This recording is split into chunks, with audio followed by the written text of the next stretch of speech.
Chris here, and welcome to my channel, and welcome to my July book haul. So this was another very successful month where I did not go completely overboard with buying books. I actually kept my digital books down. I have a few more physical than I did in June, but I think it's still a very manageable stack. So the one and only ebook I got is Positively Sabotage. This is book 1.5 in this series. I've read book 1 and book 2, really enjoyed them. And when I saw that I could get this one, I wanted it because I would like to read the entire series at some point. I believe these are cozy mysteries with a fantastical twist. It's been a while since I've read the first two, but at some point I cannot wait to dive back into this series. And I'm so glad that I have this book to kind of complete the series. That's it. No audiobooks this month, just the one ebook. So let's dive into the physical. First, I got Cat and Gamer Volume 5. I will close up on the author's name because I'm not going to attempt to pronounce that. I have really enjoyed this series. It's a manga series that follows Riko, who in the first book is all about work, and when she gets home from work, all she wants to do is play video games. So she's very serious at work, trying to get her work done because she wants to be able to go home and dive into her video games. But nobody at work knows about what she does during her downtime. A kitten is found in the parking lot. For some reason, she decides, yeah, I'll take it. She then decides to apply gamer logic to raising this kitten, and it is created for some hilarity. I've loved this manga series, and I'm so excited to have the 5th book for my shelves. At some point I'll have to go back in and, fill in volumes 1 through 4, but this is definitely a favorite series of mine, and I can't wait to see what antics they get up to in this one. Then I grabbed We Still Belong by Christine Day. I have read I Can Make This Promise and The Sea and the Winter by her. She writes contemporary middle grade. I've loved both of them. I don't really know what this one is about. Let's see. It says, today is a big day for Wesley Wilder. Her poem about Indigenous Peoples Day will be printed in the school newspaper, and she also has a plan to ask her crush, fellow gamer Ryan, to go with her to the school dance. But from the moment she boards the bus, Wesley's day starts to unravel. Between jittery emotions, unexpected encounters, and awkward conversations with her teachers, almost nothing goes according to plan. Still, the day has even more surprises in store for Wesley when she attends an intertribal powwow where she learns some truths that aren't surprising at all, including the truth that she is just as brave and as loved as she could dream. In this warm hug of a novel, award-winning author Christine Day assures readers that even with all the very real problems they may face, they are worthy, their voices matter, and they belong. So yeah, I definitely think I'm going to really enjoy this one, and if it has the same kind of vibes as the first two, this could easily be a 5-star read. Then I got another Erin Hunter book. This is The Prophecies Begin, and it is a graphic novel version that takes the first 2 books in the first arc and makes a story out of them. I have read this. I gave it 4 stars. I think that for Warriors fans, if you've read the first arc, you'll be fine. If you haven't read it recently, you might want to refresh your memories because it crams a lot into one graphic novel. I definitely plan to continue the series. Like I've said before in many book hauls, I want to get all of Erin Hunter's books. So there will definitely be future hauls with more Erin Hunter books, but this is the latest, and I am happy to have added it to my collection. Then I got The Grandest Game by Jennifer Lynn Barnes. So this is the 5th book in the Inheritance Games series, and this is the first book in the Grandest Game series, because it's like the start of I think a new arc sort of in the Inheritance Games world. I have no idea what this one's about.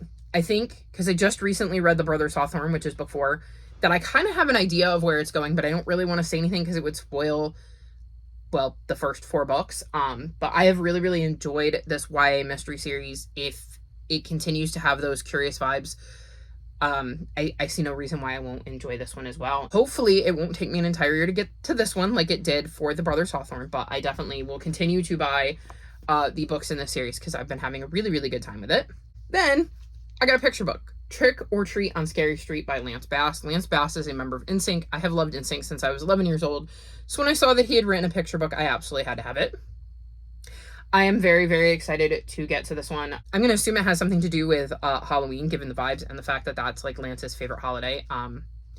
He loves spooky season, so I'm very excited to get to this one and to have another Lance book, because I own his biography, which was amazing, and here's hoping that this is the first of many.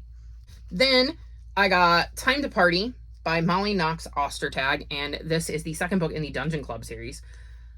I love this book. I read it. I gave it 5 stars. I read the first book earlier this year, gave it 5 stars. It's one of my favorite books I've read all year.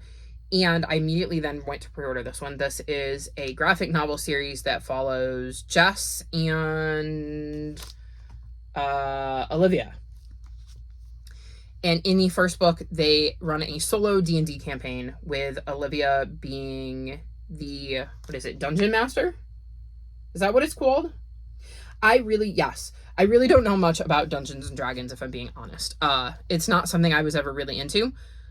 I'm aware that it exists, but I don't really know much about it. But she is the Dungeon Master, and she's running a solo campaign that Jess plays, and we get to see them play their campaign. And when we're in their campaign, we get to see their characters brought to life and that story brought to life like we're in the campaign, which I think is really cool, and I think is why this is working for me, because it's bringing it to life in a way that my brain can connect with. And then we also see the real life stuff they're dealing with. And in each book so far, I'm hoping there's more, we have seen each of them struggling with something and dealing with that and how that impacts their Dungeons and Dragons campaign. So I've really, really loved this book.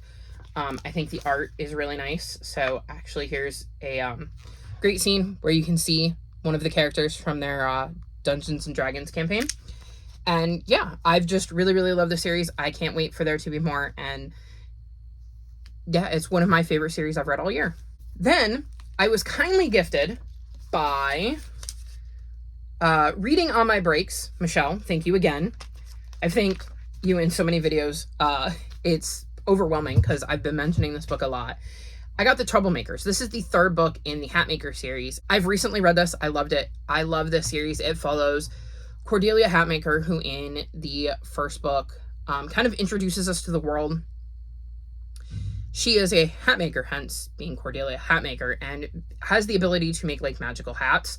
There's lots of different magical clothings. Each of the families is responsible for making them, and they don't really get along, and we kind of see how that plays out in the series. I can't really tell you what's going on in this one, but I can tell you that Cordelia ends up going on quite the adventure in this one, and I really loved getting to be on this adventure with her. So thank you again, Michelle, for gifting me this, and it will definitely come in handy at some point, because I will 100% someday do a reread of the series. And then I have 3 books that I picked up from Little Free Libraries. The first is The House on Trad Street by Karen White. It says, this series introduces a Charleston real estate agent who loves old houses and the secret histories inside them. So we're going to have old houses, and it looks like ghosts and maybe murder. So I think this might be like a cozy mystery series with a bit of a ghostly edge. So we'll see how this one goes. Then I found Tales of a Fourth Grade Nothing by Judy Blume, which is the first book in the Fudgemania series, I believe. I have, Fudge, Super Fudge, and Double Fudge. No, Fudgemania, Super Fudge, and Double Fudge.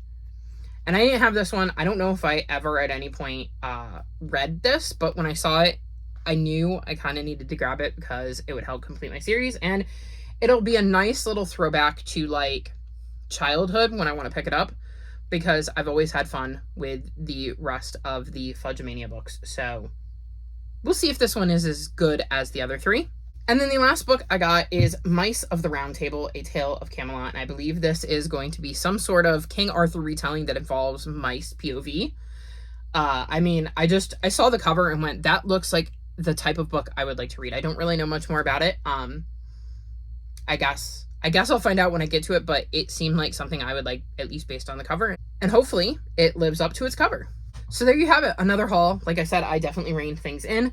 Some of them were even Little Free Library picks, which is not something I've been doing as much because it's been a rough year for like leaving the house.